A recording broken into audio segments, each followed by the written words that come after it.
नमस्कार, स्वागत है आप सभी का। इससे पहले कि मैं आज का लेक्चर शुरू करूं, सबसे पहले हम लोग एक छोटी सी इन्फॉर्मेशन आपके साथ शेयर करना चाहते हैं। वो इन्फॉर्मेशन ये है कि डिकोड एग्ज़ाम ने एक डेडिकेटेड कोर्स शुरू किया है उत्तर प्रदेश पीसीएस एग्ज़ाम के लिए, जिसको हम लोगों ने नाम दिया है all in one foundation course. आप हमारे पीछे लिखा देख पा रहे होंगे, all in one foundation course. इसका नाम जो हम लोगों ने दिया है, उसका जो मेन पर्पज़ है वो ये है कि हम प्रारंभिक परीक्षा से लेके और इंटरव्यू तक आपके साथ हैं इस कोर्स में, और पूरी तरह से, चाहे वो वीडियो लेक्चर्स हों, चाहे टेस्ट सीरीज हो, चाहे आंसर राइटिंग प्रोग्राम हो, चाहे वो जो है डाउट सेशन हो, फिर टेलीग्राम में टेस्ट हैं, नोट्स हैं, वीडियो लेक्चर्स हैं, सब कुछ इसमें कवर है। मतलब एक बार अगर आप इस कोर्स में इनरोल कर लेते हैं अपने आप को, तो आपको कहीं पर एक भी किताब की आवश्यकता नहीं है, कोई मैगज़ीन नहीं खरीदनी है आपको।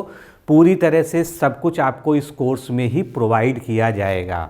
इसकी और क्या जानकारी है वो, उसके लिए आप हमारा जो व्हाट्सएप नंबर 2 दिए गए हैं, इनमें आप किसी पर भी संपर्क कर लीजिए, सारी डिटेल आपको बता दी जाएगी। तो चलिए शुरू करते हैं आज का लेक्चर। उत्तर प्रदेश विशेष की क्लासेज में आज हमारी ये पहली क्लास है, और इस क्लास में हम लोग उत्तर प्रदेश का इतिहास, सभ्यता, संस्कृति एवं प्राचीन नगर, ये पूरा एक टॉपिक का नाम है। और ये टॉपिक हमारा उत्तर प्रदेश के लिए जो विशेष पेपर है पीसीएस का मेंस का पेपर 5, उसका जो है पहला यूनिट है, और इस यूनिट को हम लोग 2 लेक्चर्स में कवर करेंगे। तो आज उसमें जो है हमारा ये लेक्चर 1 का पार्ट 1 है। प्रीलिम्स और मेंस दोनों ही दृष्टिकोण से हमको सभी लेक्चर्स को पढ़ना है। सारा कंटेंट जो है हमारा इसी पर आधारित होगा कि हम प्रीलिम्स भी कवर कर रहे हैं, मेंस भी कवर कर रहे हैं। और उत्तर प्रदेश विशेष के साथ एक अच्छी बात यह है कि प्रीलिम्स और मेंस का कोर्स पूरा का पूरा एक दूसरे से जो है ओवरलैप्ड है, यानी हम ये कहीं भी डिफ्रेंशिएशन नहीं कर सकते हैं कि ये चीज़ केवल प्रीलिम्स में आएगी, ये चीज़ केवल मेंस में आएगी। यानी जो प्रीलिम्स में पूछा जाएगा वो मेंस में पूछा जाएगा, जो मेंस में पूछा जाएगा वो निश्चित रूप से प्रीलिम्स में भी आएगा। बस क्वेश्चंस की प्रकृति और उसकी जो पूछने की जो है डेप्थ है, उसमें अंतर हो सकता है।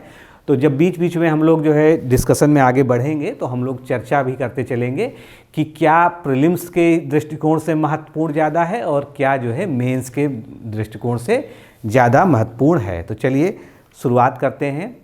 सबसे पहले अगर हम उत्तर प्रदेश के इतिहास की बात करते हैं, तो उत्तर प्रदेश का इतिहास और भारत का इतिहास ऐसा नहीं है कि अलग अलग है, क्योंकि उत्तर प्रदेश जो है भारत का एक जो है अभिन्न अंग है।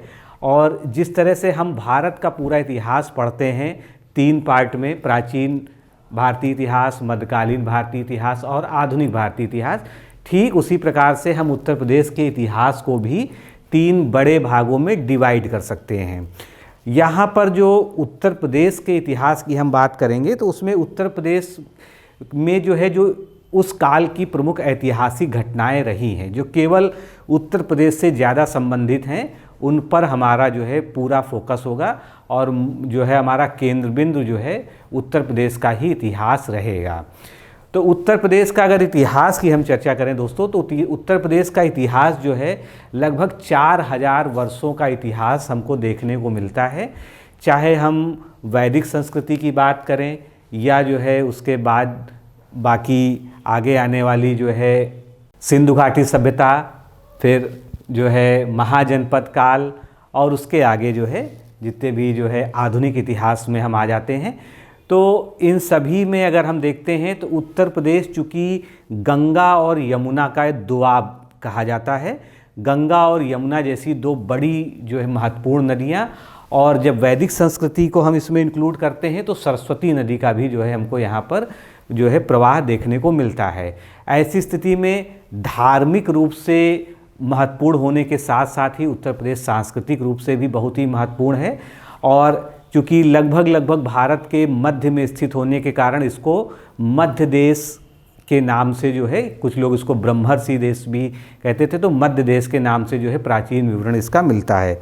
बाकी अभी हम आगे इन सब चीज़ों पर लंबी चर्चा भी करेंगे। तो उत्तर प्रदेश का जो इतिहास है वो राम राज से लेके और ब्रिटिश राज तक जो है विभिन्न घटनाओं का, गवाह रहा है, साक्षी रहा है। और यही जो उत्तर प्रदेश की सांस्कृतिक विविधता है, इसीलिए उत्तर प्रदेश जो है पूरे भारत में एक अलग तरह की अपनी पहचान रखता है। तो उत्तर प्रदेश के अगर हम इतिहास को बांटते हैं तो भारत के इतिहास की तरह ही जो है हम उसको बांट सकते हैं। प्राचीन इतिहास, मध्यकालीन इतिहास और आधुनिक इतिहास। प्राचीन इतिहास में जो है हम मुख्य रूप से प्रागैतिहासिक काल की बात कर सकते हैं, आद्य ऐतिहासिक काल और ऐतिहासिक काल, जिसको 3 डिवीज़न में हम करते हैं। यानी मानव की उत्पत्ति से लेके और लगभग 3000 BC तक का जो कार्य होता है वो हम जो है प्रागैतिहासिक काल में रखते हैं। ये सब चीज़ें इतिहास में आप डिटेल में पढ़ते हैं, लेकिन यहाँ पर थोड़ा सा परिचयात्मक मैं आपको बता दूं कि प्रागैतिहासिक काल मुख्य रूप से उस काल को हम कहते हैं, इतिहास के उस कालखंड को कहते हैं जिसका कोई भी लिखित प्रमाण हमारे पास मौजूद नहीं है। केवल कुछ पुरातात्विक जो है हमारे पास साक्ष्य हैं जिनके आधार पर जो है हम उस काल को विभाजित करते हैं। उसके बाद आद्य ऐतिहासिक काल जो आता है, आद्य ऐतिहासिक काल प्रागैतिहासिक काल और ऐतिहासिक काल के बीच का काल है। यहाँ पर हमको कुछ लिखित प्रमाण तो मिले हैं, लेकिन वो लिखित प्रमाण हम स्पष्ट रूप से या तो पढ़ नहीं पाए हैं या जो है वो बहुत ज़्यादा स्पष्ट नहीं है। तो फिर जो है हमारी डिपेंडेंसी पूरी तरह से जो है किस पर हो जाती है, पुरातात्विक स्रोतों पर ही हो जाती है। और ऐतिहासिक काल जो है यहाँ से हमको विधिवत जो लगभग 600 BC से वैदिक काल वाला जो पीरियड है वहाँ से शुरू होता है, तो वहाँ से जो है हमको लिखित प्रमाण स्पष्ट रूप से मिलते हैं। साथ में जो है पुरातात्विक स्रोत तो है ही हैं, पूरे इतिहास को जो है हम पुरातात्विक स्रोतों से ही मुख्य रूप से जानते हैं। मध्यकालीन इतिहास को जो है हम जो है अगर देखेंगे तो मुग़लों और मुस्लिम शासन के रूप में जो है कह सकते हैं। और आधुनिक इतिहास जो है जब मुग़ल काल समाप्त होता है उसके बाद से जो है जब अंग्रेज़ों का भारत में आगमन होता है, उत्तर प्रदेश में भी उसी प्रकार से आगमन होता है। तो इसमें जो है उत्तरवर्ती मुग़ल सम्राट जो थे, जहाँ से जो है मुग़ल साम्राज्य का पतन हो रहा था और वहीं से जो है ब्रिटिश साम्राज्य का अभ्युदय हो रहा था। उसके बाद जो है और अंत में अगर हम आते हैं तो उत्तर प्रदेश के संदर्भ में देखेंगे अवध के नवाब, अवध के जो है बहुत सारे नवाब हुए जो है, तो उन नवाबों का जो है जो एक पूरा कार्यक्रम चला वो जो है हम इसके अंतर्गत जो है आधुनिक इतिहास के अंतर्गत पढ़ते हैं। और पूरा ब्रिटिश काल जो है इसी के अंतर्गत भी आता है। तो आज जो हम लोग पढ़ने जा रहे हैं इसको अगर हम थोड़ा सा और जो है ब्रॉड वे में रेखांकित करें कि किस तरह से हम किन किन कालखंडों को आज के लेक्चर में कवर करेंगे, तो सबसे पहले जैसे अभी हमने बात की उत्तर प्रदेश के प्राचीन इतिहास को हम एक प्रागैतिहासिक विवरण के रूप में बांट सकते हैं, जहाँ पर हमको कोई भी ठोस प्रमाण नहीं मिलता है, किसी तरह का लिखित साक्ष्य नहीं मिलता है। और ये काल जो है मुख्यतः पाषाण काल है, जिसको हम जो है पाषाण काल को फिर बांटते हैं 3 मुख्य भागों में, पुरा पाषाण काल, मध्य पाषाण काल और नवपाषाण काल। यहाँ पर देखिए डेट्स का बहुत ज़्यादा इम्पोर्टेंस इसलिए नहीं है क्योंकि हिस्ट्री में हम यहाँ पर उत्तर प्रदेश के संदर्भ में बात कर रहे हैं। और ये सब चीज़ें जो है आप जब विधिवत हिस्ट्री का अध्ययन करते हैं, फिर भी हमने यहाँ पर जो है इसको दिया है कि पूरा पाषाण काल का और थोड़ा सा डिफरेंस, ये जो है आप अलग अलग बुक्स पढ़ेंगे तो आपको ये जो कार्यकाल है, ये जो कालखंड है, इसमें डिफरेंस भी देखने को मिलेगा। तो 5 लाख ईसा पूर्व से 10,000 ईसा पूर्व तक का जो है पूरा पाषाण काल, उसके बाद 10,000 से 6,000 ईसा पूर्व तक मध्य पाषाण काल और नवपाषाण काल 6,000 से 1,000 ईसा पूर्व तक का जो है काल कहलाता है। इसके बाद जो है पूरा पाषाण काल, क्योंकि ये पूरा पाषाण काल बहुत लंबा काल है, मतलब कई लाख सालों का काल है, तो इसको भी अध्ययन की सुविधा के हिसाब से 3 बड़े जो है हम कालों में विभक्त कर लेते हैं। इसमें से निम्न पूरा पाषाण काल, मध्य पूरा पाषाण काल और उच्च पूरा पाषाण काल, ये जो है प्रमुख हैं।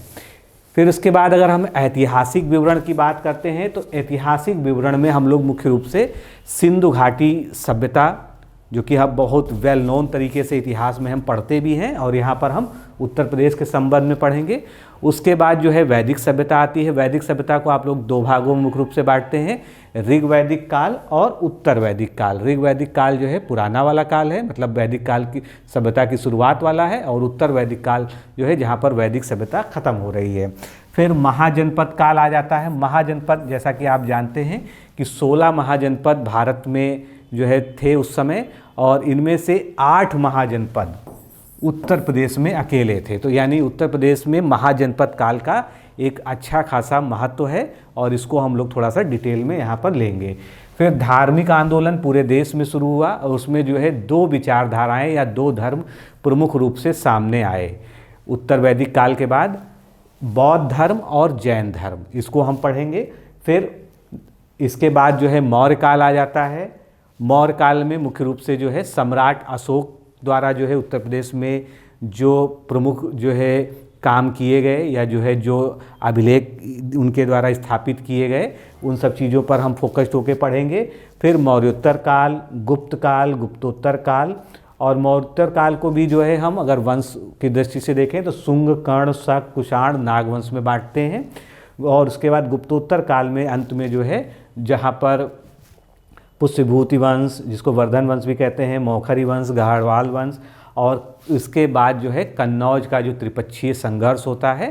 तो ये सारा जो है हम इस लेक्चर में आज के कवर करेंगे। और इसके बाद जो है हल्का सा जो है हम कहाँ बढ़ेंगे, मध्यकालीन भारत की ओर बढ़ेंगे, मध्यकालीन भारत, और उसके बाद जो है आधुनिक भारत की ओर हम जो है बढ़ेंगे।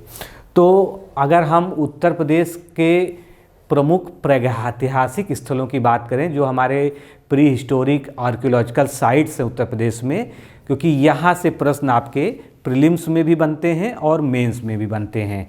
तो वैसे तो अगर हम देखेंगे तो ये लिस्ट जो है मतलब 100 से अधिक प्रमुख स्थल आपको मिल जाएंगे, लेकिन जो जहाँ से हमको कोई मेजर अचीवमेंट हुआ है, जिसके कारण जो है उस कालखंड की प्रमुख विशेषताओं का पता चलता है, उनकी हम यहाँ पर बात करेंगे। तो उत्तर प्रदेश के प्रमुख प्रागैतिहासिक स्थलों को फिर हम 3 बड़े भागों में बांट सकते हैं।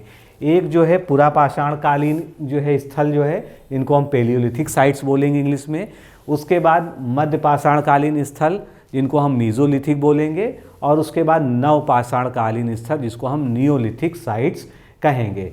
अब यहाँ पर पुरापाषाण काल की आप विशेषता जानते हैं। इस काल में जो है जो मनुष्य था वो मुख्य रूप से आखेटक या शिकारी था, और कृषि इत्यादि का उसको ज्ञान नहीं था। उसका काम यही था कि जो है आखेट करना, गुफाओं में रहना, और जो है संग्रह करके जो है भोजन को रखना, और वो खाना बदोश था, खाने की तलाश में या यूँ कह लीजिए शिकार की तलाश में एक जगह से दूसरी जगह तक चलता रहता था।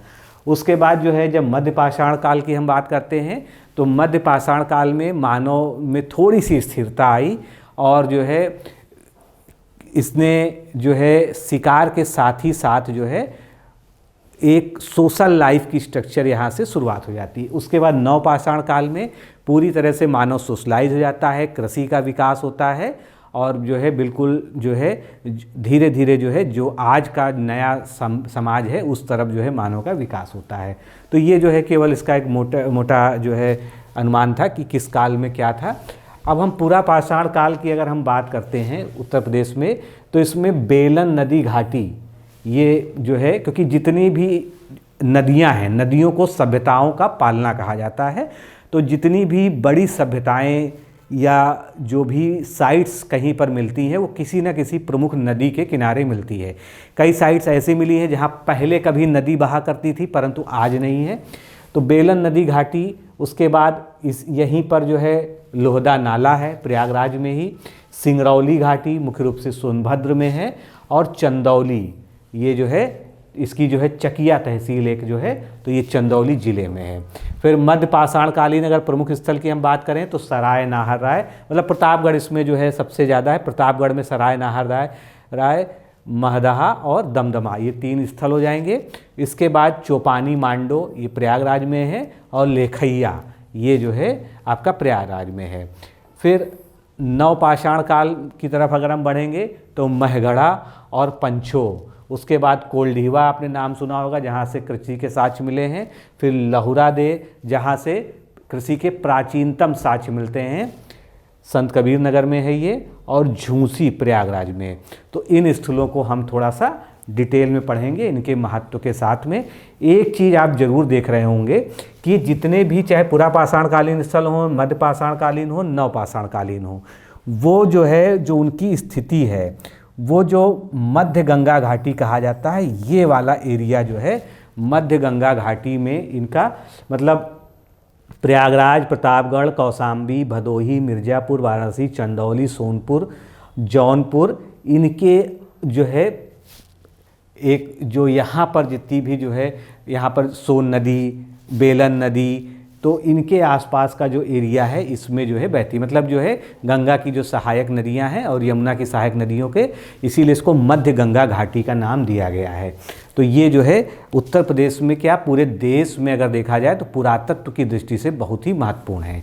अब देखिए हमने जो है मेजर साइट्स देख ली, कुछ जो है माइनर साइट्स हैं जिनका केवल आपको नाम जानना जरूरी है और जो है उससे बहुत ज़्यादा कोई और जो है प्रश्न आपके लिए रिलेवेंट नहीं बनता है, प्रीलिम्स की दृष्टि से जो है आपसे पूछा जा सकता है। तो इन नामों को थोड़ा सा जान लीजिए। जैसे कि अगर हम कहते हैं कौशाम्बी, तो ये कौशाम्बी में पूरा स्थल है। श्रृंगवेरपुर ये प्रयागराज में है, ये ऐतिहासिक स्थल भी है, भगवान राम से जुड़ा भी है। यहाँ से जो है भगवान राम जो है वनगमन के लिए गए थे। गंगा नदी किनारे है। भीटा एक जगह है। अब ये जो चार्ट दिखाने का मकसद है उसका मकसद बस इतना ही है कि आपको पूरा स्थल का नाम, उसकी स्थिति और किस नदी के किनारे ये था, ये आपको पता होना चाहिए। बहुत ज़्यादा यहाँ पर आपको जो है बहुत ज़्यादा डिटेलिंग में यहाँ पर जाने की आवश्यकता नहीं पड़ेगी। झूसी जो है प्रयागराज में है। श्रावस्ती तो श्रावस्ती है अयोध्या, फैजाबाद, लेकिन अब जो है इसका नाम जो है अयोध्या ही हो गया है। और चूँकि ये डॉक्यूमेंट जो है आर्कियोलॉजिकल सर्वे ऑफ इंडिया की साइट से, तो वहाँ पर अभी तक नाम जो है पुराना ही जो है उनकी बुक्स में चल रहा है। फिर झूसी हमने देख लिया। सोहगौरा ये आमी नदी और राप्ती नदी के बीच में नवपाषाणी काल संस्कृति से संबंधित है। लहुरा देव, कोल्डीवा बेलन नदी किनारे है। महगढ़ा ये हमको पढ़ना ही है। इंदारी, अदवा नदी, पंचोह, बेलन नदी, टोकवा, बेलन नदी और अदवा नदी, ये सभी जो है नवपाषाण कालीन संस्कृति के स्थल हैं। इसके बाद जो है प्रतापगढ़ की ओर हम बढ़ते हैं तो मंदाह नामक जगह है। ये सई की सहायक नदी के किनारे है और इसकी विशेषता यहाँ पर लिखी हुई है, उच्च पूर्व पाषाण काल और मध्य पाषाण कालीन जो है संस्कृति का संक्रमण काल है। यानी संक्रमण काल का मतलब ये है कि यहाँ से उच्च पूर्व पाषाण काल और मध्य पाषाण कालीन संस्कृति दोनों ही तरह की जो है अवशेष या पुरातात्विक साक्ष्य जो है हमको प्राप्त होते हैं। फिर साल्हीपुर ये भी प्रतापगढ़ में है। सुलेमानपुर पर्वतपुर ये भी प्रतापगढ़ में है। अहिरी प्रयागराज में है। बनारस में गढ़वा नामक स्थान है। तो इस तरह से ये स्थल हो गए। इसके बाद कुछ और स्थल हैं, इनको आप जो है इनको अब हम पूरा पाषाण काल की अवस्थाओं के रूप में जो है अलग अलग विभक्त करके देखेंगे। तो सबसे पहले जो है हमारा आता है बेलन नदी घाटी, ये प्रयागराज में है। बेलन नदी घाटी, बेलन नदी जो है इधर सोनभद्र से मिर्ज़ापुर की तरफ बहती है प्रयागराज से। तो ये जो है यहाँ इसके द्वारा जो घाटी बनाई जाती है उसके आसपास का क्षेत्र है, जिसको और डिटेल में हम देखेंगे। सिंगरौली घाटी ये सोनभद्र में स्थित है। इसके बाद तीसरा हमारा जो है चंदौली आप देख रहे हैं, क्योंकि थोड़ा सा मैप जब आप मेंस के दृष्टिकोण से देखेंगे तो मैप पे आपका फोकस ज़्यादा होना चाहिए। मान लीजिए आप जो है आपसे पूछ लिया गया प्रश्न जो है कि पूरा पाषाण कालीन स्थलों का जो है विवरण दीजिए या उनके बारे में जो है उनकी विशेषताओं का उल्लेख कीजिए।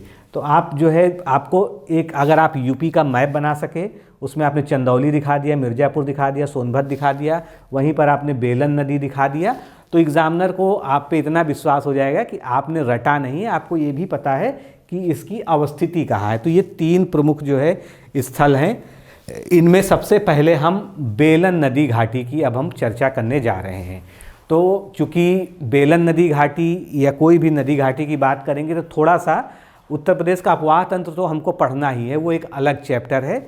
लेकिन अभी जो हम बात करेंगे वो जो है उत्तर प्रदेश में जो ये वाला एरिया है जहाँ पर बेलन नदी घाटी है, इसके आसपास क्या क्या है और कौन कौन सी नदियों का प्रवाह है। तो देखिए यहाँ पर जो है ये हाथ से ही बनाया गया जो है हमारे द्वारा है बेलन नदी। बेलन नदी जो है ये सोनभद्र के आसपास से निकलती है और ये जो है जा रही है टोंस नदी में मिल जाती है। टोंस नदी क्या है? टोंस नदी गंगा की एक प्रमुख सहायक नदी है और इसका जो है दूसरा नाम या जो है ये कह लीजिए पौराणिक नाम जो है वो तमसा नदी है।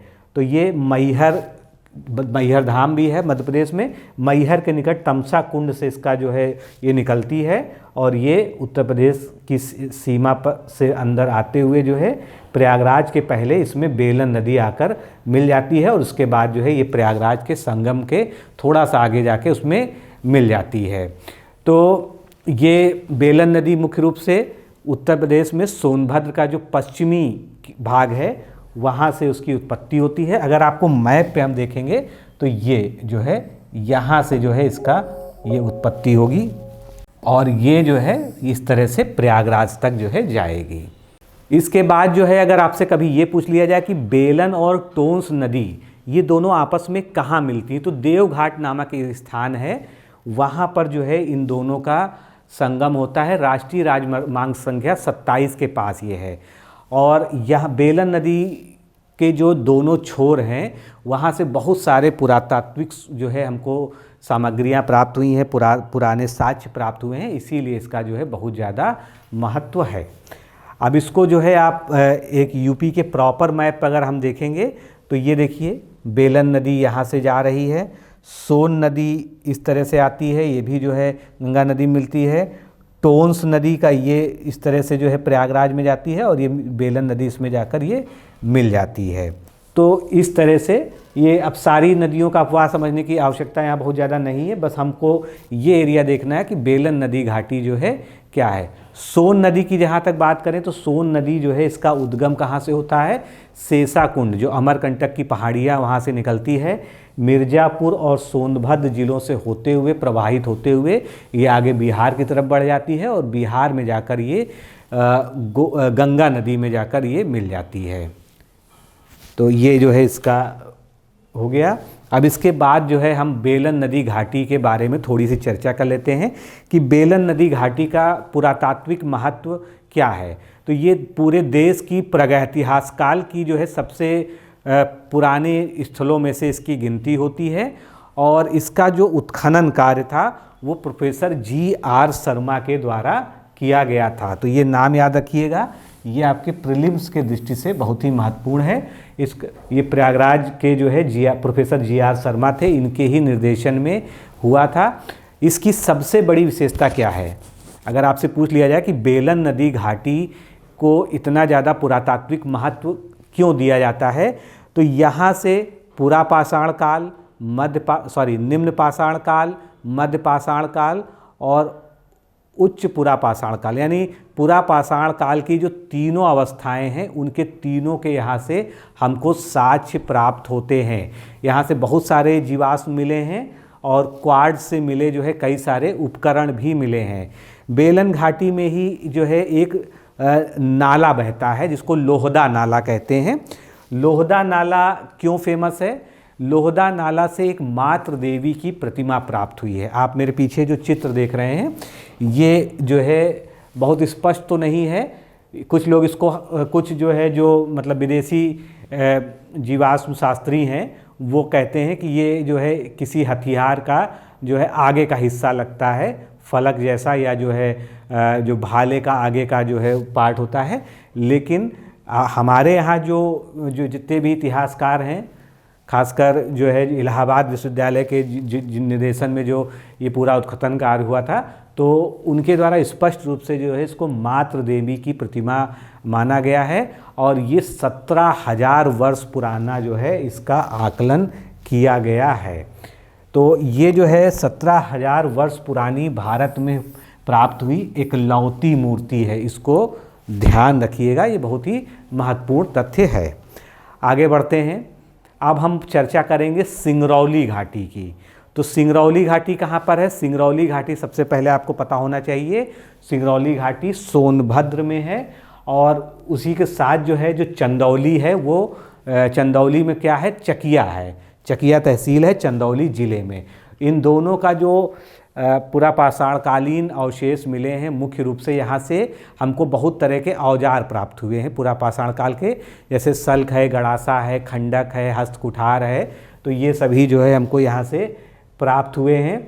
और चंदौली जनपद के अंतर्गत शैलचित्र कला संबंधी पुरास्थल चकिया और नौगढ़ तहसील के बिंद कम्यूर जो है पर्वत श्रृंखलाओं में बहुत सारी ऐसी गुफाएं मिली हैं जिनमें इस तरह की रॉक पेंटिंग्स मिली हैं। आपने भीमबेटका की गुफा का जो है देखा होगा, जो वर्ल्ड हेरिटेज साइट भी है। लगभग उसी तरह की जो है ये मानव निर्मित बहुत पुरानी जो है शैल चित्र जो है इस एरिया में पाए गए हैं। और ये जो है जो मुख्य रूप से आपके सामने प्रदर्शित है, ये औरंवा टांड नौगढ़ चंदौली के जो है चित्र हैं। तो इसका जो है ये महत्व हो गया। अब आगे हम बढ़ते हैं। अब हम बात करते हैं 3 स्थलों की। कौन से 3 स्थल? सराय नाहर राय, महदहा और दमदमा। ये जो है तीनों कहाँ पर हैं? पहली चीज़ तो ये जो है आपके प्रतापगढ़ जिले में है। और इसका पुरातात्विक महत्व क्या है? ये मध्य पाषाणकालीन स्थल हैं। तीनों ही प्रतापगढ़ जिले में स्थित हैं। यहाँ से जो सबसे ज़्यादा चर्चित चीज़ें मिली हैं वो यह क्या है? मानव समाधान, मानव की बहुत सारी कब्रें मिली हैं। और वो कब्रें कई तरह की, कहीं पर युगल समाधियाँ मिली हैं, कहीं पर सिंगल हैं, और कहीं पर एक ही जो है समाधान में कई सारे लोगों को जो है एक साथ दफनाया गया है। और उसके साथ जो है पशुओं के कई सारे अवशेष मिले हैं, उस समाधान के जो है साक्ष्य मिले हैं। साथ में गर्त चूल्हे जब आता है तो बहुत से लोग समझ नहीं पाते गर्त चूल्हे होते क्या हैं। गर्त चूल्हे वो होते हैं जो सामान्य ज़मीन की सतह है उससे नीचे जो है दबाकर उसमें गड्ढा करके वहाँ पर चूल्हे बनाए जाते हैं और उसके ऊपर खाना बनाया जाता है। अब उसका मुख्य पर्पज क्या रहा होगा? उसका मुख्य पर्पज ये रहा होगा कि जो हवा का जो है बहुत तेज़ प्रवाह है उससे बचते हुए आराम से आग को लगातार जलाए रखा जाए। तो क्योंकि उस समय आग जलाना भी एक बहुत बड़ा जो है चैलेंज था उस समय के मानव के लिए, तो गर्त चूल्हे इत्यादि जो है उसके कारण जो है बनाए गए होंगे। अब आगे हम बढ़ते हैं, एक एक को लेते हैं। सबसे पहले हम बात करेंगे सराय नाहर राय की। तो देखिए यहाँ पर मैं बीच बीच में आपको कुछ चित्र दिखाने का भी प्रयास कर रहा हूँ जिससे कुछ चीज़ें आपके मन मस्तिष्क में बैठ सकें। तो ये जो है सराय नाहर राय, यहाँ पर पूरा इतिहास इसमें लिखा गया है जैसे कि जो पुरातत्व विभाग द्वारा लिखा जाता है। और यहाँ से मुख्य रूप से इस तरह के औजार भी प्राप्त हुए हैं। और बाकी इसमें जो है अस्थाई गर्त आवास, फिर गर्त जहाँ पर आ जाता है, गर्त का मतलब गड्ढा होता है। तो यहाँ पर जो है ज़मीन के नीचे, इसको हम कहते हैं अंडरग्राउंड होम कह सकते हैं, लेकिन उसके ऊपर कुछ नहीं बना होता था। मतलब वो जो है ज़मीन के नीचे ही आवास बनाए जाते थे। और कब्रिस्तान मिले हैं और चूल्हे के अवशेष मिले हैं। इसकी जो खोज की गई थी इस स्थल की, यानी सराय नाहर राय की, जो प्रतापगढ़ में, वो प्रोफेसर केसी ओझा जी के द्वारा की गई थी। तो इस चीज़ को जो है ज़रूर जो है याद रखिएगा, केसी ओझा साहब का नाम ये महत्वपूर्ण हो सकता है। और यहाँ से कुल 11 मानव समाधियाँ रिकवर की गई हैं और 8 गर्त चूल्हे। कभी कभी सुमेलन टाइप में जो है प्रीलिम्स में कुछ क्वेश्चन आ जाते हैं। तो यहाँ से 11 मानव समाधियाँ और 8 गर्त चूल्हों के चिन्ह मिले हैं। अभी ज़रूरी नहीं कि चूल्हे सही सलामत हों, वहाँ इस तरह के स्ट्रक्चर मिलते हैं, इस तरह के अवशेष मिलते हैं, कुछ जली हुई चीज़ें उनके अवशेष मिल जाते हैं, उनकी कार्बन डेटिंग की जाती है तो पता चलता है कि हाँ ये चूल्हे जैसा कुछ रहा होगा। ऐसा नहीं होता कि बिल्कुल बहुत अच्छा जो है कहीं पर बना हुआ चूल्हा मिल जाता है। यहाँ पर जो कब्रें मिली हैं उनमें खासियत थी, वो छिछली थी और अंडाकार थी। और सबसे बड़ी बात जो चर्चा का विषय रहा सराय नाहर राय के बारे में कि यहाँ एक कब्र में से 2 पुरुष और 2 स्त्रियों को एक साथ दफनाए जाने के साक्ष्य मिलते हैं। यानी अगर एक ही कब्र है तो इसमें 2 पुरुष और 2 स्त्रियों को एक साथ दफनाए जाने के साक्ष्य मिलते हैं। अब इसकी क्या वजह रही होगी वो सब जो है बहुत अलग तरह का विश्लेषण है, क्योंकि सिंगल भी समाधान होते थे, डबल भी होते थे, ट्रिपल भी होते थे, 4 लोगों को भी एक साथ किया जाता था। और कब्रों का जो दिशा थी वो पश्चिम टू पूर्व थी, यानी पश्चिम में उसका सर था, पूर्व में उसका पैर। तो इस तरह के समाधान को विस्तीर्ण समाधान भी कहा जाता है, जिसमें समाधान अच्छे से किया जाता है, गहरा दबा के किया जाता है, साथ में पश्चिम पूर्व दिशा की में लिटाकर किया जाता है। गर्त चूल्हों से हिरण, बारहसिंघा, जंगली सूअर आदि पशुओं के अधजली हड्डियां मिली हैं, जिससे ये पता चलता है या वैज्ञानिकों पुरातत्वविदों ने यह अनुमान लगाया है कि जो लोग यहाँ पर निवासी थे वो इन गर्द चूल्हों में इन जानवरों को भून के खाते रहे होंगे, तभी उनकी आधी जली हुई हड्डियाँ इत्यादि मिली हैं। और जो प्राप्त स्त्री पुरुषों के कंकाल हैं उनकी औसत लंबाई जो आज के जो है औसत लंबाई है उससे काफ़ी ज़्यादा हुआ करती थी। मतलब 8 फीट 9 फीट तक के कंकाल जो है इन स्थानों से प्राप्त होते हैं। और जब भी प्राप्त होते हैं तो फिर एक ही अनुमान लगता है कि जैसे महाभारत इत्यादि में वर्णन आया है तो उससे इसको रिलेट करके देखा जाता है। अब अगली जो है हमारी जो स्थल है वो है महदहा। तो महदहा कहाँ पर है? ये प्रतापगढ़ में है। और प्रतापगढ़ में पर्टिकुलरली अगर हम बात करें तो पट्टी तहसील में है। महदहा से आप देखेंगे, पता नहीं आप कितना साफ इसको देख पा रहे हैं, ये एक जो है कब्र में एक मानव कंकाल जो है संरक्षित है, जैसा यहाँ पर प्राप्त हुआ था। यहाँ पर 1977 से 1979 तक जो है उत्खनन का कार्य, एक्सकवेशन का कार्य किया गया था। और यहाँ से जो चूल्हा प्राप्त हुआ है उसमें भी जानवरों की अधजली हड्डियाँ मिली हैं। और महदहा से भी युगल समाधियाँ मिली हैं। युगल समाधियाँ का मतलब कपल, यानी एक स्त्री और एक पुरुष एक ही कब्र में जो है दफनाए हुए मिले हैं। इसके अलावा यहाँ पर हड्डियों से बने हुए वाणाग्र, वाणाग्र का मतलब बाण के धनुष, बाण में जो तीर होता है एरो, उसका जो अगला हिस्सा होता है वो मिले हैं। साथ ही जो है लघु उपकरण तो बहुत सारे मिले हैं, आवास के भी साक्ष्य मिलते हैं। और यहाँ से 28 जो है मानव कंकाल अच्छी तरह से जो है संरक्षित अवस्था में प्राप्त होते हैं। उसके अलावा यहाँ पर हड्डी के उपकरण और मृग मतलब हिरन के सींग, गर्त चूल्हे ये सभी मिलते हैं। एकल समाधान भी मिलता है, सामूहिक समाधान भी मिलता है। और पूर्व पश्चिम दिशा में जो है दफनाए जाने में जो है उनके साक्ष्य मिलते हैं, जो कब्रें मिली हैं उसमें, यानी सिर पश्चिम को और पैर पूरब में था। तो ये सब जो है इसकी खासियत है। आगे बढ़ते हैं। अगला हमारा स्थल है दमदमा। तो दमदमा क्यों फेमस है? दमदमा भी प्रतापगढ़ में ही है। तीनों ही मैंने कहा था प्रतापगढ़ में है। ये जो है बहुत ज़्यादा जो है दूरी पे नहीं है, प्रतापगढ़ में ही जो सरा नाहर राय है उससे 50 किलोमीटर की दूरी में। ये पूरा जो है क्षेत्र जो है पास पास चीज़ों के है। तो दमदमा जो है मध्य पाषाण काल का ही एक स्थल है। इसका 1882 से लगभग 1887 के बीच में उत्खनन कार्य हुआ था। यहाँ से 41 मानव कब्रें या जो है उनके अस्थिपंजर मिले हैं और 5 युगल समाधियाँ मिली हैं। मतलब ये सभी जो स्थल हैं प्रतापगढ़ के, यहाँ पर सारी चीज़ों में लगभग सिमिलरिटी ही आपको देखने को मिलेगी, चाहे वो युगल समाधियाँ हो। और यहाँ पर एक और ख़ास बात है, अब तक तिहरी कब्र नहीं मिली थी जहाँ पर 3 लोगों को एक साथ दफनाया गया हो। यहाँ पर तिहरी कब्र भी प्राप्त हुई है जिसमें एक साथ 3 लोग जो है मिले हैं। 1978-9 में खुदाई में 35 अच्छी तरह से संरक्षित जो है जीवाश्म मिले इसमें। ये बहुत अच्छी तरह से थे। और ये होमिनिड कंकाल यानी उस समय के मानव के कंकाल थे। तो देखिए बहुत ज़्यादा डीप नहीं, बस इनका जो है आप पुरातात्विक महत्व समझिए और एक सिमिलरिटी समझिए कि ये सभी स्थल एक दूसरे से कितना ज़्यादा सिमिलर हैं एक जगह से। दमदमा में जो है इससे एक पौराणिक कहानी या जो है कथा जोड़ी जाती है। आपने महाभारत में जो है पढ़ा होगा कि राजा विराट के यहाँ जब जो है पांडव अज्ञातवास पे थे तो राजा विराट ने उनको शरण दी थी। तो राजा विराट का जो एक सेनापति था उसका नाम था कीचक।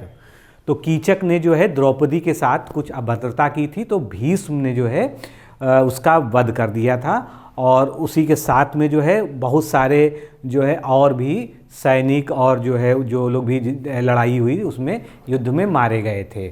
तो ये जो है यहाँ पर जिस तरह से एक्स्ट्रा ऑर्डिनरी कंकाल मिले हैं, बहुत ज़्यादा लंबे चौड़े और उनकी हाइट जो है आज के मानव से काफ़ी ज़्यादा है। तो इस दमदमा को जो है किससे जोड़ के देखा जाता है? महाभारत काल से भी जोड़ के देखा जाता है। अब हम आगे बढ़ते हैं। अगला एक स्थल है मध्य पाषाण काल का जिसका नाम है चोपानी मांडो। आपने नाम जरूर सुना होगा, पढ़ा भी होगा। ये प्रयागराज जिले की मेजा तहसील में है और इसका जो उत्खनन कार्य था वो बीबी मिश्र जी के द्वारा किया गया था। तो उत्खननकर्ता जो हैं 1967, ईयर याद रखना बहुत ज़्यादा ज़रूरी नहीं है। चोपानी मांडो का जब उत्खनन हुआ तो इससे यहाँ से जो है 3 कालों के अवशेष मिले हैं जो मध्य पाषाण काल के ही हैं। प्रारंभिक मध्य पाषाण काल, मध्य पाषाण काल और विकसित मध्य पाषाण काल, इन तीनों के ही हमको मिलते हैं। यानी अगर देखा जाए तो इसका जो यहाँ पर जो पुरातत्व खुदाई हुई उसमें जो है मध्य पाषाण काल के तीनों कालों के आपको अवशेष मिलते हैं। और यहाँ पर जैसे कभी कभी बहुत स्पेसिफिक चीज़ आपसे पूछ ली जाती है ना एग्ज़ाम में कि 5 झोपड़ियाँ कहाँ से प्राप्त हुई, तो आपसे पूछा जा सकता है कि गोलाकार 5 झोपड़ियों के साक्ष्य कहाँ से मिले थे। तो ये आपको जो है 5 झोपड़ियाँ जो है ये चोपानी मांडो से ही मिले थे। तो इस तरह के प्रश्नों के लिए भी आप तैयार रहेंगे। और ये जो है एक संक्रमणकालीन स्थल है। यहाँ पर पूरा स्थल जो है वो पूरा पाषाण काल और मध्य पाषाण काल दोनों के ही जो है संकेत जो है वैज्ञानिकों को मिले हैं। इसके बाद अगर हम मूव करते हैं तो अगला जो है हमारा जो स्थल है वो लेखैया है। लेखैया, पहली चीज़ तो आपको सबसे पहले पता होना चाहिए कहाँ पर स्थित है। लेखैया जो है मिर्ज़ापुर में स्थित है और मिर्ज़ापुर स्थित ये मध्य पाषाण कालीन स्थल है। इसका जो है उत्खनन कार्य प्रोफेसर GR शर्मा जी के द्वारा उनके निर्देशन में कराया गया था। उनके निर्देशन में VD मिश्रा जी ने किया था। तो दोनों को ही आपको याद रखना चाहिए कि GR शर्मा जी के निर्देशन में VD मिश्रा जी ने इसको करवाया था।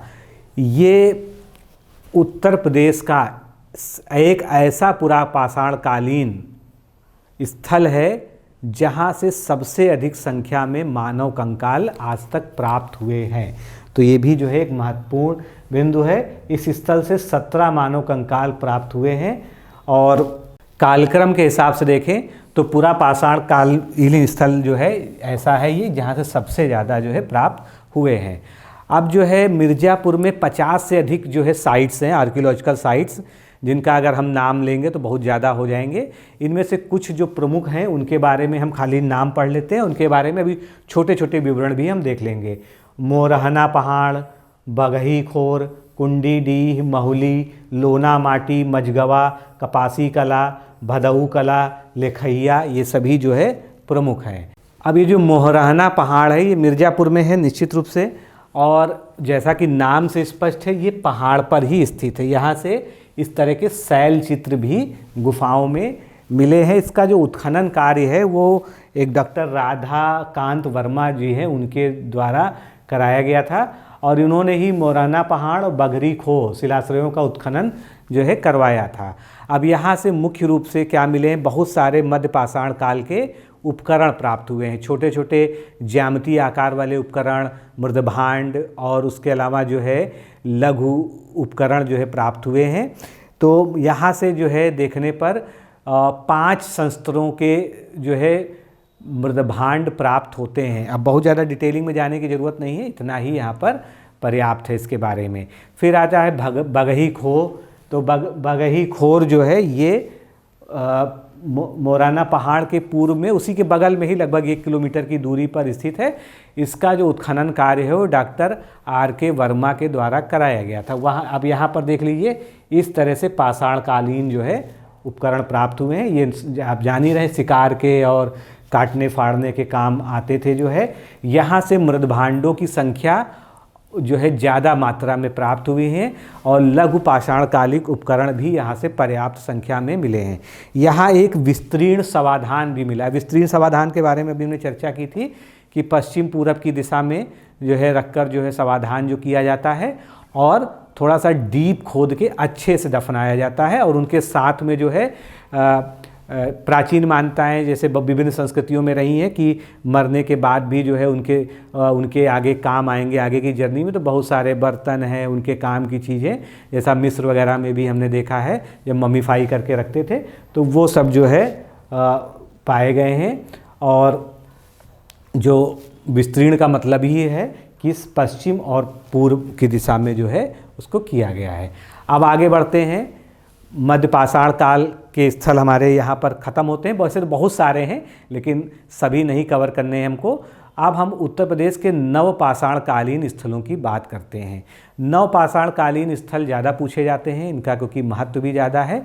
तो इसमें जो है प्रयागराज में महगढ़ा, कोल्डिहवा और पंचोह, 3 तो ये फेमस हो गए, और एक संत कबीर नगर जिले का लहुरा देह है, जहाँ से जो चावल या धान की खेती के प्राचीनतम साक्ष्य प्राप्त हुए हैं।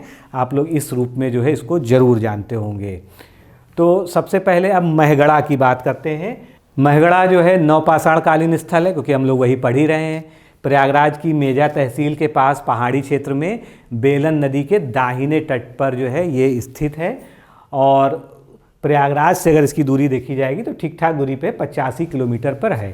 GR शर्मा जी के द्वारा इसका उत्खनन कार्य करवाया गया था महगढ़ा की, और यहाँ जो है आयताकार पशु बाड़े के साक्ष्य मिलते हैं। देखिए हर जगह की एक कोई खास बात होती है जिसके कारण उससे प्रश्न बनता है। तो आयताकार पशु बाड़ा का मतलब समझ ही होंगे कि पशुपालन के लिए जो बाड़ा बना दिया जाता है जिसमें पशुओं को रखा जाता है। और इसकी एक खासियत थी कि इस पशुबाड़े में 3 दरवाजे थे, 3 ओपनिंग्स थी, 3 जगह से उसमें जो है मिलते हैं। उसके अलावा यहाँ से भी झोपड़ियों के साक्ष्य मिले हैं, क्योंकि अब नवपाषाण काल की हम बात कर रहे हैं।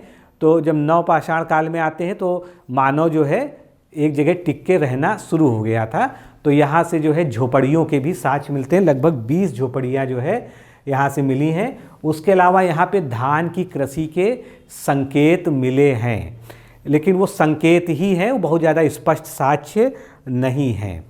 फिर यहाँ पर जो है और यहाँ से जानवरों के भी साक्ष्य मिले हैं। गाय, बैल, भैंस, बकरियाँ, पालतू पशु, हिरण, इन सब के भी साक्ष्य जो है प्राप्त हुए हैं। इसके बाद हम अगले साइट पे आ जाते हैं। ये हमारा है कोल्डिहवा। कोल्डिहवा भी जो है प्रयागराज में है, बेलन नदी घाटी में स्थित है। इसकी खासियत रखिए, कभी मान लीजिए बेलन नदी घाटी पे आपसे प्रश्न आ जाता है तो कोल्डिहवा का उसमें जिक्र बहुत ही आवश्यक है। अब देखिए यहाँ पे जो है ये देखिए मृदभांड इस तरह से अवशेष मिले हैं। फिर कई सारे जो है औजार, उपकरण, और ये आप देख सकते हैं। तो ये सभी जो है यहाँ के विभिन्न पुस्तकों में दिए गए चित्र हैं, जिनको जो है इस यहाँ पर आपको इसलिए दिखाया गया क्योंकि ये जो है थोड़ा सा उन्नत स्थल था। यहाँ पर कृषि के भी साक्ष्य आपको प्राप्त होंगे, यहाँ पर जो है रहने के भी साक्ष्य मिलेंगे, यहाँ पर पशुओं के भी साक्ष्य मिलेंगे, आवास के भी साक्ष्य मिलेंगे। तो सभी तरह के यहाँ पर साक्ष्य आपको मिलेंगे। यहाँ पर जो है चावल की खेती के साक्ष्य मिले हैं। इसके कारण जो है ये प्रश्न अक्सर पूछ लिया जाता है। चावल की खेती के साक्ष्य मिलते हैं, और इसकी जो अवधि निकाली गई है रेडियो कार्बन डेटिंग इत्यादि से, वो 7000 से 6000 ईसा पूर्व की है। लेकिन ये प्राचीनतम नहीं है। प्राचीनतम वाला जो कौन सा है वो लहुरा देह है।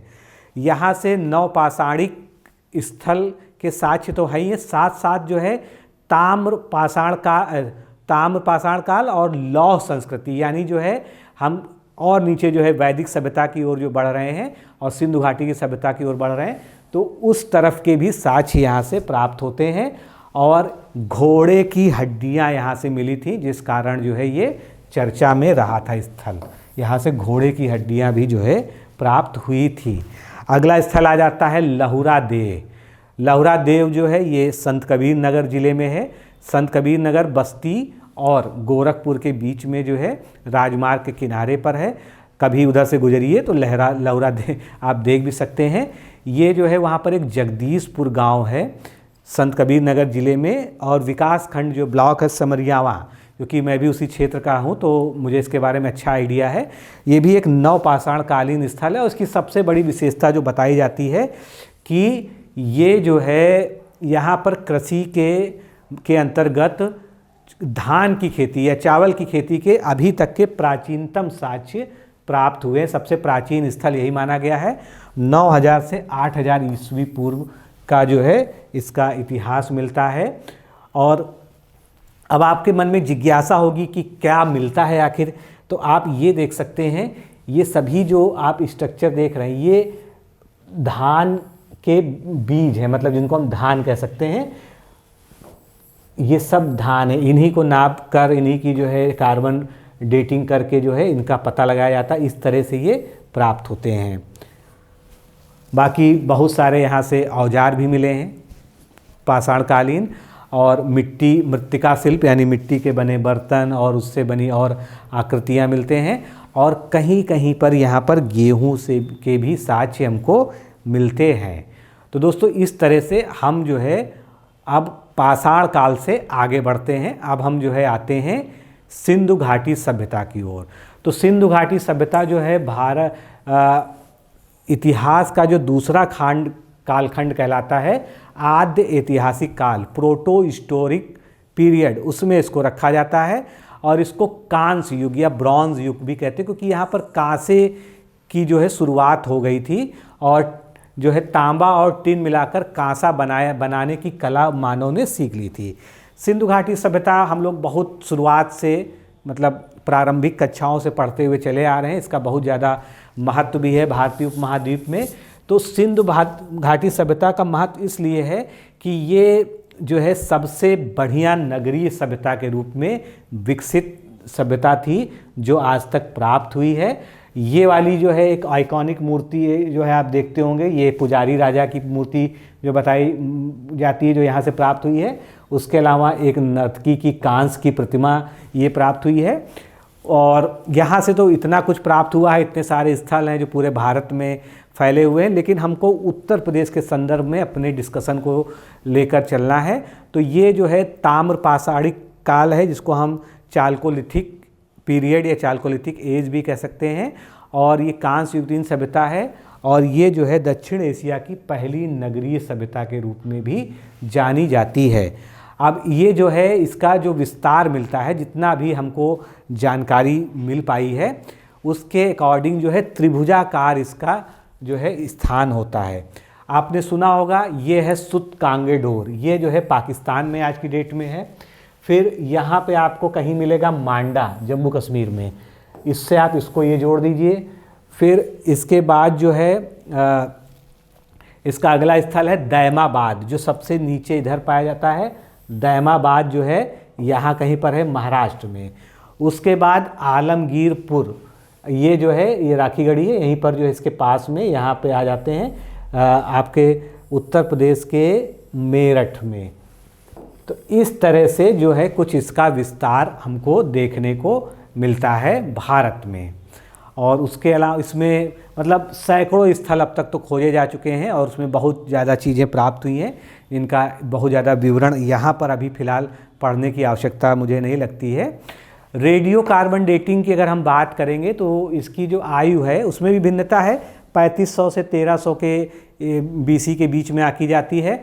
और जो इसका मैच्योर पीरियड था जो इस सभ्यता का, सिंधु घाटी सभ्यता या हड़प्पा संस्कृति जो भी कह लीजिए, 2600 से 1900 के बीच जो है जो BC का काल था वो इसको माना जाता था। तो अब आकार तो इसका त्रिभुजाकार है, और इसमें जो सबसे पूर्वी स्थल है वो उत्तर प्रदेश का जो है गंगा यमुना का दोआब वाला स्थल यहाँ पे शुरू हो जाता था।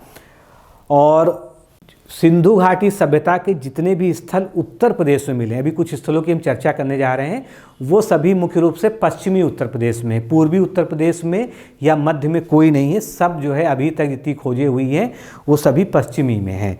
तो हमको मुख्य रूप से जो स्थल पढ़ने हैं वो उत्तर प्रदेश के स्थल पढ़ने हैं, तो हम उस पर फोकस करते हैं।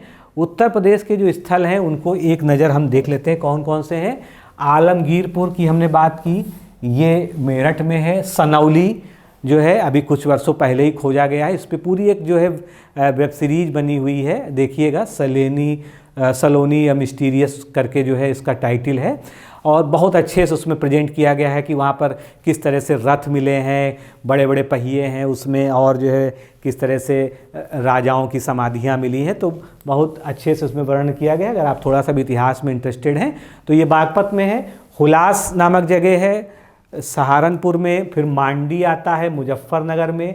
मानपुरा एक है बुलंदशहर में। बड़ागांव सहारनपुर में। चांदपुर बिजनौर। कैराना जो है जो तहसील भी है शामली की। और चंदायन नामक जगह है बागपत में। तो सबसे पहले हम शुरुआत करते हैं आलमगीरपुर। आलमगीरपुर जो है अभी तक जो खोजा गया था वो सबसे बड़ा हड़प्पाई स्थल है उत्तर प्रदेश में, और ये जो है मेरठ में स्थित है। दो चीज़ें तो आपको पता चल गई। ये जो है हिंडन नदी के किनारे स्थित है, क्योंकि सभ्यताएं ज़्यादातर जो है या जो साइट्स मिलती हैं हमको आर्कियोलॉजिकल, वो किसी न किसी प्रमुख नदी के किनारे होती हैं। और ये हिंडन नदी है, ये किसकी सहायक नदी है? ये यमुना की सहायक नदी है। तो ये कुछ जो है फैक्चुअल जानकारी इसके बारे में हो गई। इसका जो उत्खनन हुआ तो 1958 में यज्ञदत्त शर्मा जी ने किया था, और आलमगीरपुर को परशुराम का खेड़ा भी कहते हैं, इसलिए ये नाम भी याद रखिएगा। देखिए यहाँ पर परशुराम का टीला, ये सरकारी बोर्ड है वहाँ का, परशुराम का टीला लिखा हुआ है, उसके नीचे लिखा है आलमगीरपुर मेरठ मंडल। तो आलमगीरपुर जो है ये जगह का नाम है, पर्टिकुलर जो साइट है वो परशुराम का टीला कहलाती है। इस तरह से ये पूरा टीला जो है दिखता होगा। ये इसके कई जो है दृश्य हैं जो यहाँ पर मैंने आपको दिखाने का प्रयास किया है। अब आलमगीरपुर से प्रमुख रूप से क्या चीज़ें मिली हैं? यहाँ से मनके मिले हैं, रोटी बेलने की चौकी मिली है, कटोरियों के अवशेष मिले हैं, फिर मिट्टी के बर्तन पर मोर, गिलहरी, त्रिभुज इस तरह के चित्रकारियाँ प्राप्त हुई हैं, और यहाँ से कपास उपजाने के साक्ष्य भी मिले हैं। तो कुछ जो विशिष्टताएं, ऐसे तो यहाँ पर बहुत सारी चीज़ें हम बता सकते हैं, लेकिन जो विशिष्टताएं हैं उसकी हम बात कर लेते हैं। अब सनौली की बात करते हैं। सनौली इस समय बहुत ज़्यादा चर्चा में है, और 2005 में ये पहली बार खोजा गया था। सिंधु घाटी सभ्यता का स्थल इसको माना जाता है, और ये माना जाता है कि सिंधु घाटी सभ्यता का जब पतन हो रहा था उस काल का ये है। तो अगर इसकी यहाँ पर जो कब्रें मिली हैं, जो समाधान मिले हैं, वो 2200 से 1800 ईसा पूर्व के लिए अनुमानित हैं। अब यहाँ से तो इतनी सारी चीज़ें मिली हैं, मैंने तो वो वेब सीरीज़ भी देखी है जो इस पे बनी हुई है। तो यहाँ पर अगर हम प्रमुख रूप से बात करें, एक मिथक था कि जो रथ थे जो है बड़े बड़े पहियों वाले, जिसको घोड़े हाँकते थे, उनका आगमन जो है हमारी जो भारत के इतिहास में बताया जाता है, जो ब्रिटिश इतिहासकार लिखते हैं कि जब आर्य भारत में आए तो वो रथ लेके आए, मतलब रथ उनकी देन है। लेकिन यहाँ से बहुत बढ़िया तरह के रथ मिले हैं। ये देखिए, ये रथ के ही अवशेष हैं, अगर आप इसको देख के समझ पा रहे हो, ये रथ के ही अवशेष हैं। और पूरे घोड़े यहाँ से मिले हुए हैं, घोड़े बाकायदा कब्र में संरक्षित मिले हैं। तलवारें मिले हैं बहुत जो है अच्छे मेटल्स की, और चांदी की, 2 मुंह वाले तांबे की तलवारें भी मिली हैं। तो जो एक मिथक था कि ये रथ का जो प्रयोग ये आर्य सभ्यता ने यहाँ पर आके शुरू किया, तो वो जो है कहीं ना कहीं उस बात को जो है सनौली की खोजों ने चैलेंज किया है। अब चैलेंज तो सिंधु घाटी सभ्यता की बहुत सारी चीज़ हो गई हैं, और जहाँ तक आर्य सभ्यता की हम बात करते हैं तो आर्य की सभ्यता के बारे में बहुत सारी थ्योरीज हैं। तो वो कहते हैं कि नॉर्थ पोल से, उत्तरी ध्रुव की तरफ से जो इनका आगमन हुआ था।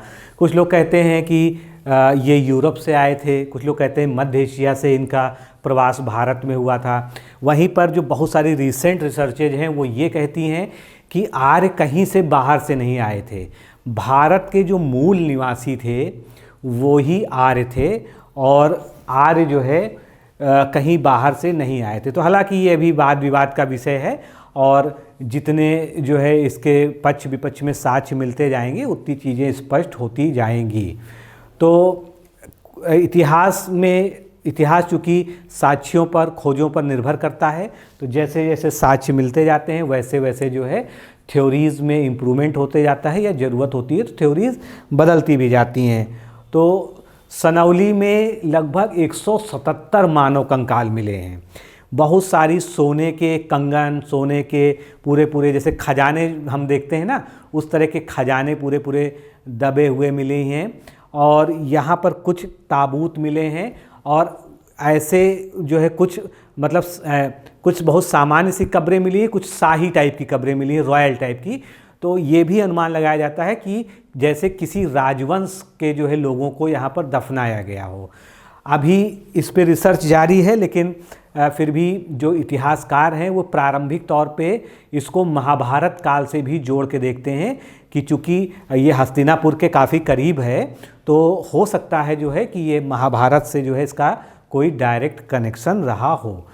अगला हम स्थल लेते हैं हुलास।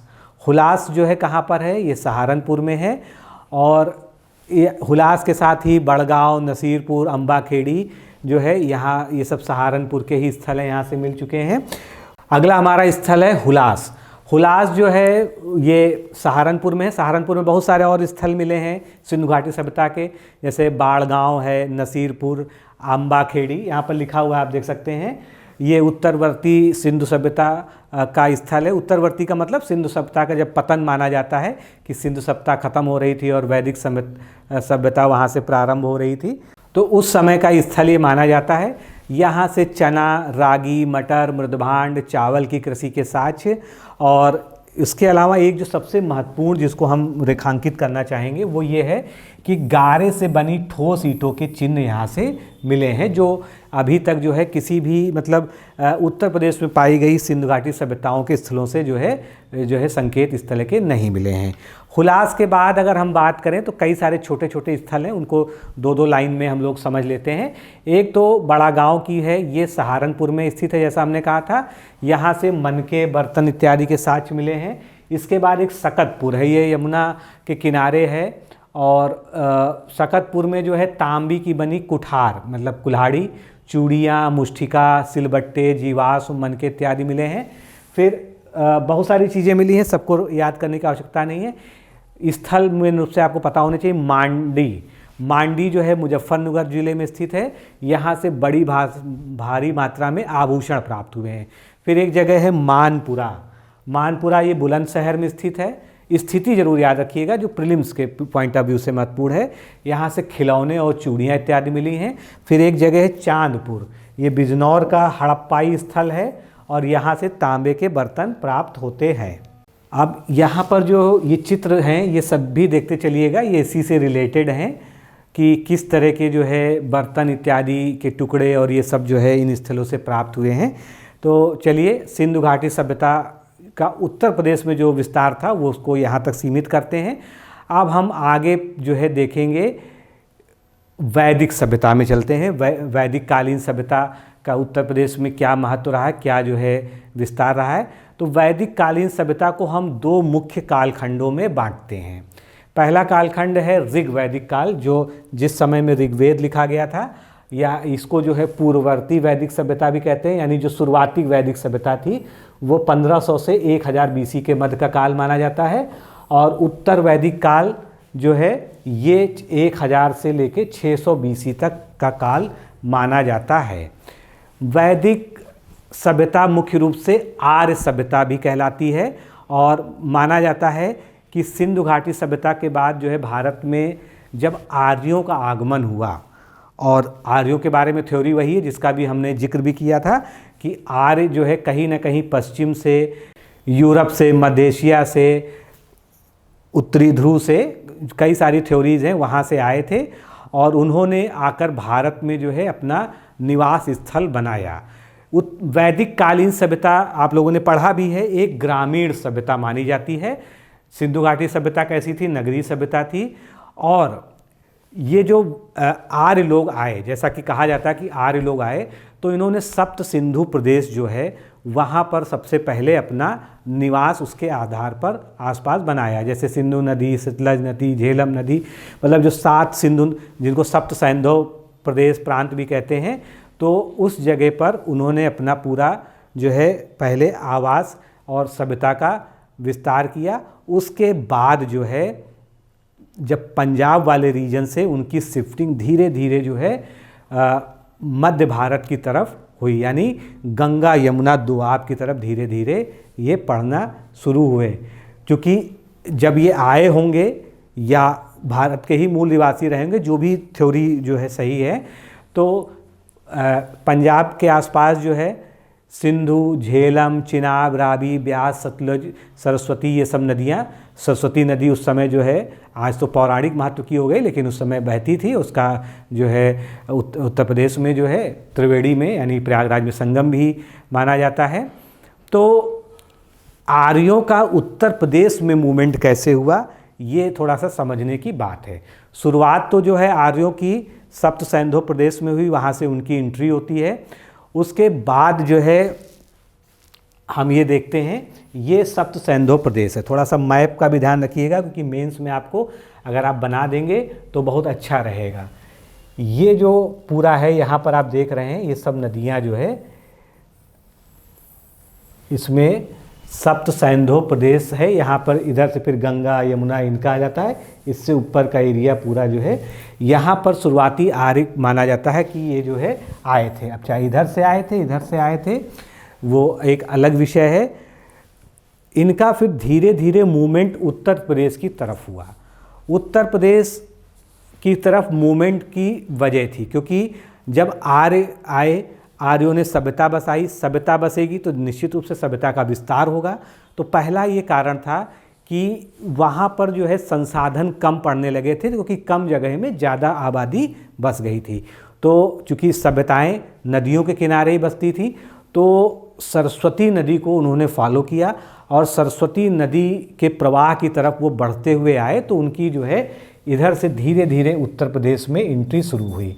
गंगा यमुना का जो दोआब है, और ख़ासकर जो है जो प्रयागराज है, वहाँ तक जो है सरस्वती नदी बहती थी।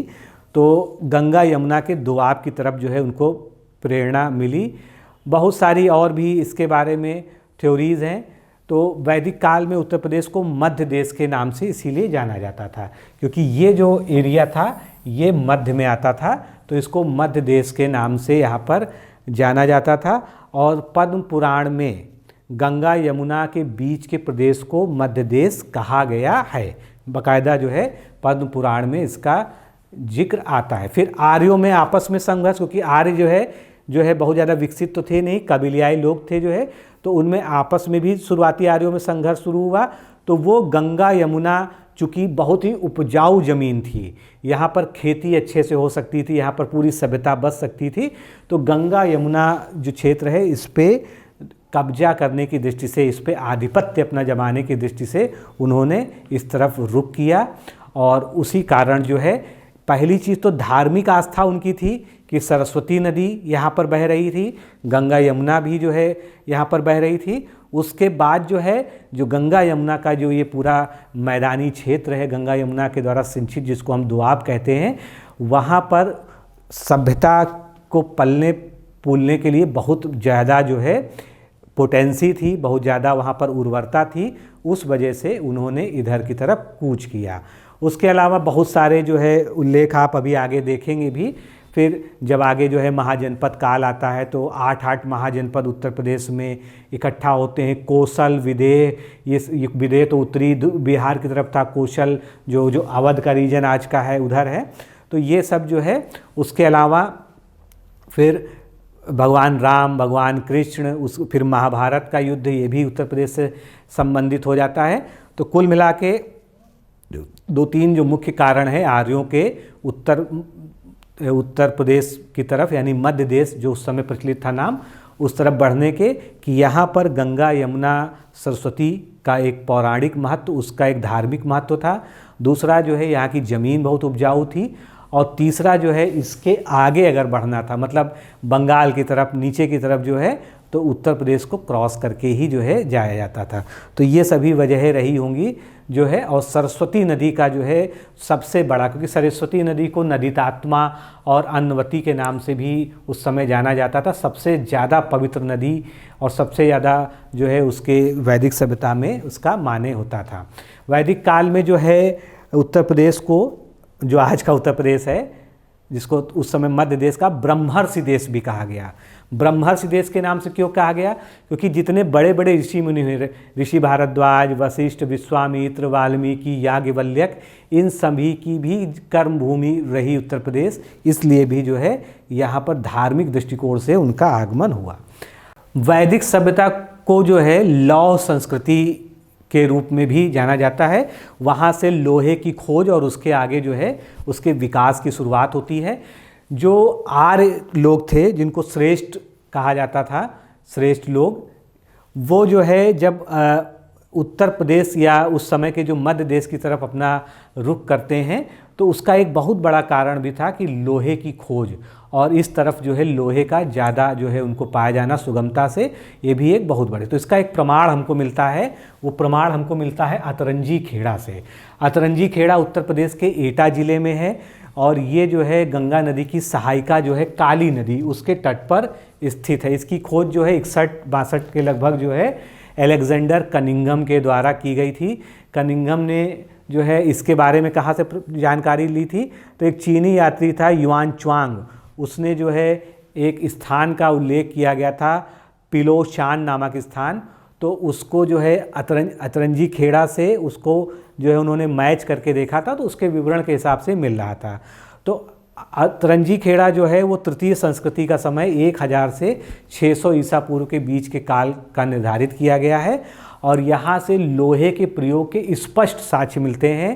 काले लाल मृदभांड मिलते हैं, चित्रित धूसर मृदभांड, उत्तरी ओबदार, मतलब सब तरह के बर्तन जो मृदभांड होते हैं, धान की खेती के साक्ष्य, वृत्ताकार अग्निकुंड, ये सभी साक्ष्य यहाँ से प्राप्त होते हैं। पूछा भी जा चुका है कई बार जो है। अब हम आते हैं महाजनपद काल में। महाजनपदों का उत्तर प्रदेश में बहुत ही ज़्यादा महत्व है, क्योंकि उत्तर वैदिक काल में जब 6ठी शताब्दी आ गई थी, तो 6ठी शताब्दी के समाप्त होते होते राज्यों का अब विस्तार शुरू हो गया। पहले क्या था, छोटे छोटे नगरों में लोग रह रहे थे, छोटे छोटे जो कबीले थे वो बड़े हो गए थे, तो उन्होंने नगर का एक रूप लेना शुरू कर दिया था। लेकिन उसके बाद क्या है, जैसे ही वैदिक काल अपने पराभव पे था, जहाँ पर वो ख़त्म हो रहा था, जिसको हम उत्तर वैदिक काल कहते हैं, 6ठी शताब्दी ईसा पूर्व जो है, उस समय जो है क्या है, ये छोटे नगर जो है बड़े बड़े महाजनपदों में बनने लगे। महाजनपद का मतलब अगर आज की दृष्टि से देखें तो एक मंडल या उससे भी बड़े बड़े क्षेत्र जो है ये महाजनपद के थे। तो महाजनपदों की संख्या और 16 में से जो आधे यानी 8 जो है ये उत्तर प्रदेश में थे। अब कभी कभी पूछ लिया जाता है कि महाजनपदों का आपको विवरण कहाँ से मिलता है, तो महाजनपदों का जो उल्लेख है वो बौद्ध धर्म ग्रंथ अंगुत्तर निकाय में और भगवती सूत्र, जो कि एक जैन पुस्तक है, जैन ग्रंथ है, उसमें जो है इसका मिलता है। और वर्तमान में उस समय के 8 जो जनपद हैं, 8 महाजनपद हैं, वो आज के उत्तर प्रदेश में स्थित हैं। और इसमें सबसे ज़्यादा जो विख्यात हैं वो काशी, कोसल और वत्स थे। तो ये जो है महाजनपद कहाँ कहाँ पर थे, इसको हम डिटेल में पढ़ेंगे एक एक महाजनपद के बारे में।